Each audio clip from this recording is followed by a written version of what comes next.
안녕하세요. 저희 이야기를 써볼까 합니다. 저는 그냥 흔하디 흔한 평범한 직장인입니다.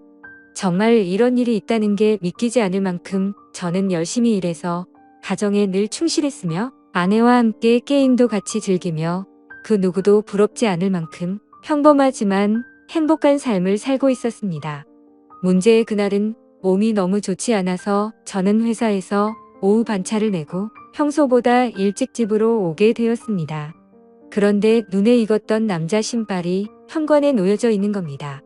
눈에 익었던 신발은 저와 와이프가 함께하는 게임에서 알게 된 남자 동생의 신발이었습니다.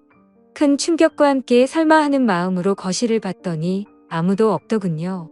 아직은 상황을 알 수 없었지만 아내가 외도를 하는 건가라는 생각에 심장이 두근대서 터져버릴 것 같았습니다. 근래 들어 화장실에 들어가서 2시간씩 배가 아프다고 안 나오는 일이 허다했었고 하지 않던 산책을 갑자기 나가곤 해서 평소와 행동이 달라 뭔가 미심쩍긴 했었습니다. 흥분된 마음을 다잡으며 거실을 지나 안방 쪽으로 가는데 하하호호 웃는 소리가 적나라하게 들리는 겁니다. 정말 하늘이 무너지는 기분이 이런 걸까요? 너무 충격을 받은 저는 순식간에 달려가서 방문을 벌컥 열어버렸습니다. 두 사람은 같이 컴퓨터 게임을 하고 있었고 문을 여는 소리에 뒤로 돌아보고는 두 사람 다 엄청 놀란 표정을 짓더라고요. 그리고 그 남자는 역시나 제가 친동생처럼 잘 대해주던 그 동생놈이었습니다. 일단 마음을 진정시키고 물었습니다.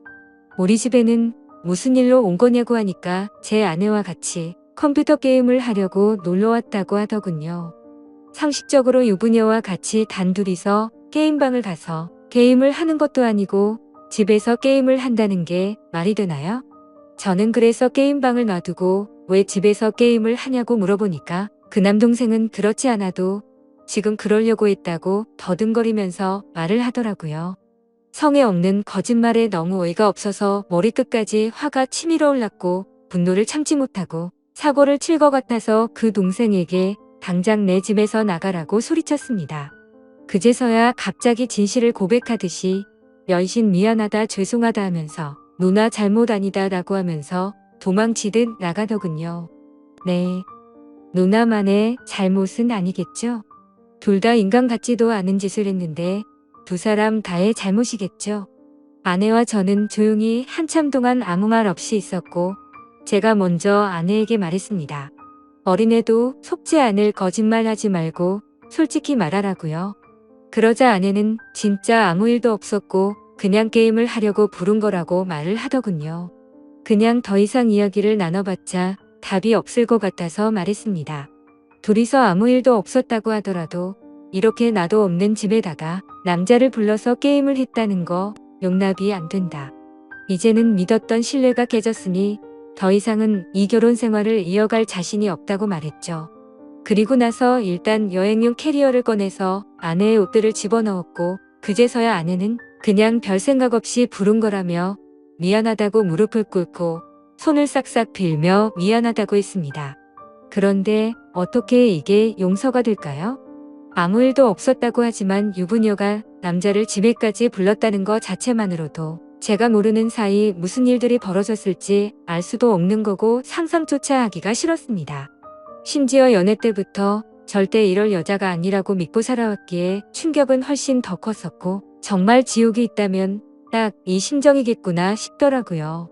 아무튼 아내는 계속해서 미안하다고 같은 말만 반복하면서 버티고 있었고 결국 저는 장인 어른에게 연락을 해 지금 있었던 일 그대로를 말했더니 아무 말씀도 없이 전화를 끊더군요. 저는 그 길로 주차장으로 내려가 차에 타자마자 정말 난생 처음으로 정신을 놓고 펑펑 울어버렸습니다.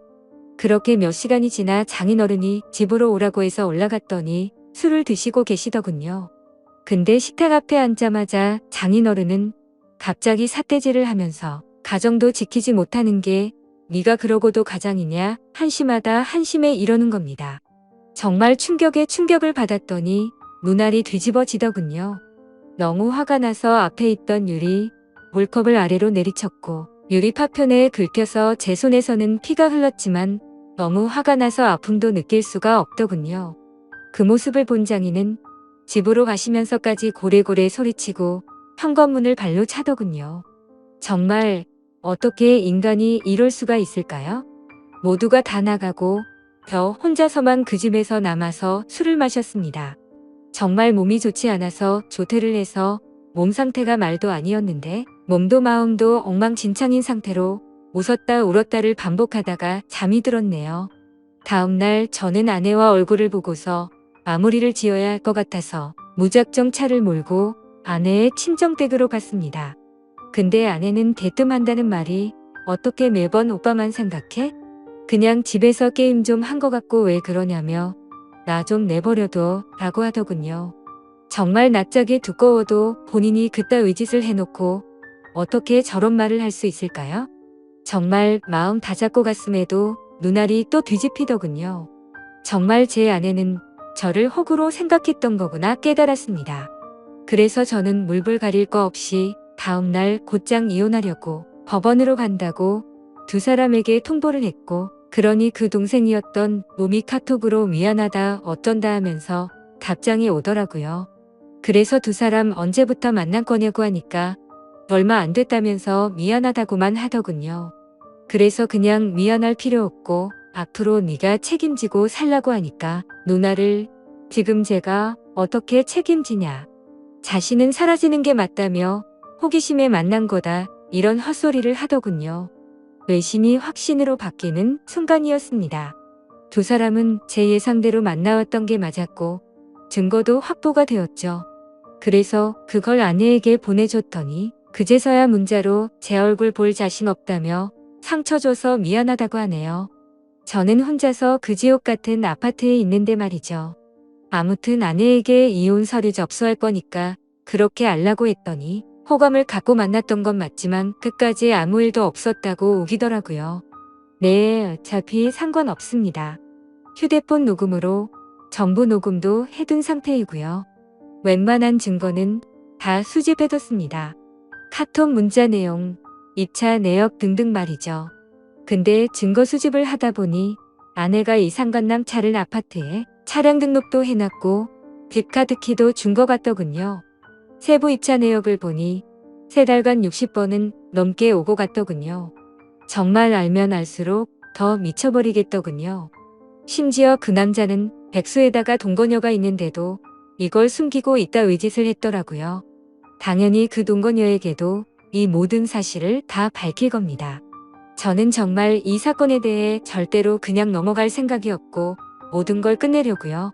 배신감 자괴감에 치를 떨었고 그래도 사랑하는 아내라 용서를 해줄까도 했지만 적반하장으로 나오는 아내와 처가의 행동에 정말 바닥의 끝을 보고 나서 오히려 제정신이 들었습니다. 천국에서 지옥으로 바뀐 그 집에서 혼자 버티며 저는 더욱더 확고해지고 있네요. 심지어 아내는 제가 직접 모은 증거들을 끝까지 부인하네요.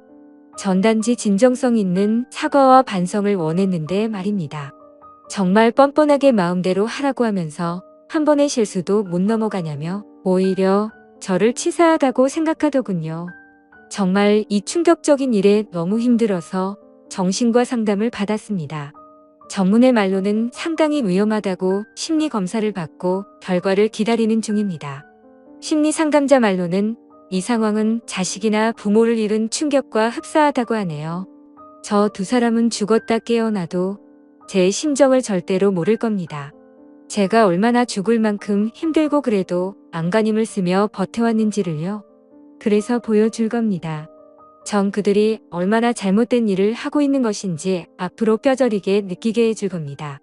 저를 건드린 건 인생 최대의 실수라고 생각이 들게 해주고 싶네요. 지금까지 제 사연을 들어주셔서 감사드립니다.